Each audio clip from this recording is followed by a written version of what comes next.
যে আমি দেগঙ্গার মানুষ, দেগঙ্গার সমস্ত কোনার কোনার সমস্ত রাজনৈতিক পরিস্থিতি সম্পর্কে আমি অবগত আছি।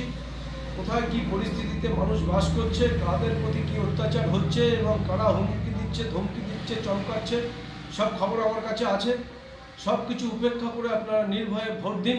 4 তারিখের পরে ভারতীয় জনতা পার্টির সরকার গড়বে। কোনো ভয় দ্বিধা কিচ্ছু আপনাদের থাকবে না, কোনো সংশয় থাকবে না এবং নতুন সূর্যোদয়ের জন্য আপনারা অপেক্ষা করুন।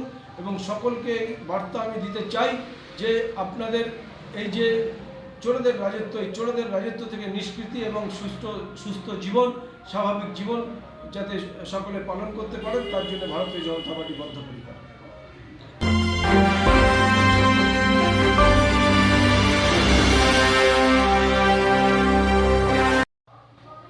এই এলাকায় স্বাস্থ্য পরিষেবা খুব বেহাল। রাস্তাঘাট কেন্দ্রীয় সরকারের টাকায় যা কাজ হচ্ছে তার অর্ধেকটাই তৃণমূলের নেতারা কাটমানি হিসেবে খেয়ে নিচ্ছে। কৃষকদের খুব দুরবস্থা, কোনো কোল্ড স্টোর নেই, তাদের উৎপাদিত ফসল তারা কোনো কোল্ড স্টোরে জমা রাখতে পারে না। তারপর শিক্ষা ব্যবস্থা এখানে ঢেলে সাজানো দরকার। যে কলেজ আছে সেখানে সব বিভাগে পড়াশুনো হয় না। অনেক primary school, junior primary school বন্ধ আছে, সমস্যা পদে পদে আছে। সেগুলো সব সঠিকভাবে পরিচালন করাই ভারতীয় জনতা পার্টির একমাত্র লক্ষ্য হবে। এসআইআর কতটা আপনার প্রভাব পড়তে পারে বলে আপনি মনে করছেন? এসআইআর কোনো বিজেপি নতুন তৈরি করেনি, এটা সরকারি একটা সিস্টেম, সেটাই চালু হয়েছে। তৃণমূল কংগ্রেস ভুয়ো ভোটারদের বাদ না দিয়ে, অবৈধ ভোটারদের বাদ না দিয়ে রেখে দিয়েছিল।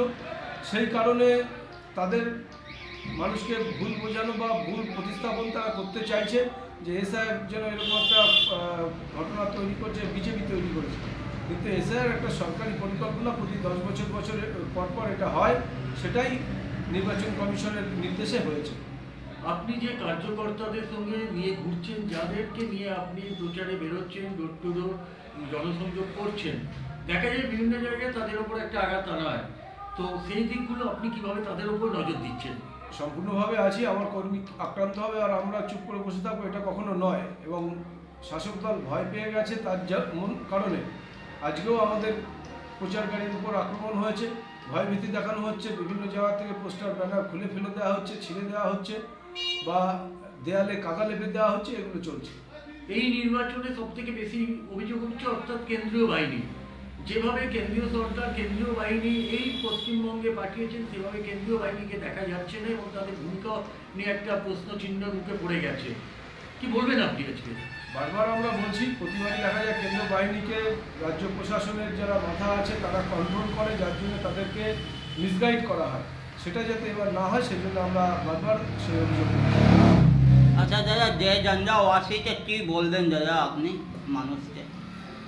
নিশ্চিন্তে ভোট দিন এবং নির্ভয়ে ভোট দিন, অন্যায়ের প্রতিবাদে ভোট দিন এবং যে দুর্নীতিপরায়ণ সরকার, চোরেদের সরকার, চাল চোর থেকে আটা কেলেঙ্কারি যে সরকারটা চলছে, তার থেকে নিষ্কৃতি পেতে বিজেপিকে ভোট দিন।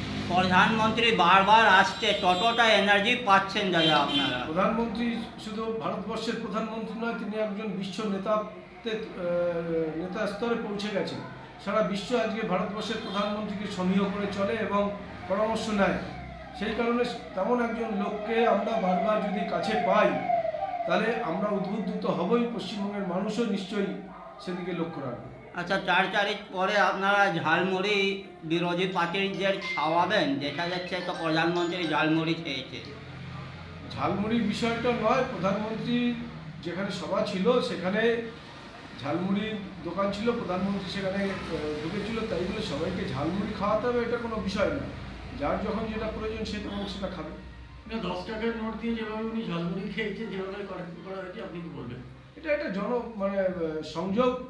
প্রধানমন্ত্রী যে কতটা নিচু স্তরের অবধি মানুষের সাথে সম্পর্ক তৈরি করতে পারে এবং মানুষ আজ অবধি ভারতবর্ষের কোনো মুখ্যমন্ত্রী বা প্রধানমন্ত্রীকে এরকম পরিস্থিতি বা এরকম ঘটনার সঙ্গে সংযোগ যুক্ত হতে দেখা যায়নি। এর থেকে প্রমাণ হয় এটাই যে আমাদের প্রধানমন্ত্রী সর্বোচ্চ স্তরের নেতা যিনি, তিনিও কত একেবারে গ্রাসরুট লেভেল অবধি পৌঁছে মানুষের সাথে সম্পর্ক তৈরি করতে পারে। আচ্ছা, যা দেখা গেল মহিলা বিলটা পাস হলো না, এটা ভারতবর্ষের রাজনীতির একটা কলঙ্কময় দিন বা কলঙ্কময় অধ্যায়। তার কারণ সবাই আমরা মহিলাদের কথা বলি, মহিলাদের অগ্রাধিকার দেওয়ার কথা বলি, কিন্তু কার্যক্ষেত্রে প্রমাণ হয়ে গেল যে তারা মুখে বলে, কাজে সেটা করে না। এই 1.5 থেকে আপনি কত শতাংশ আপনি জেতার পক্ষে আশাবাদী? 100 ভাগ। মানুষ চাইছে বিজেপি জিতে।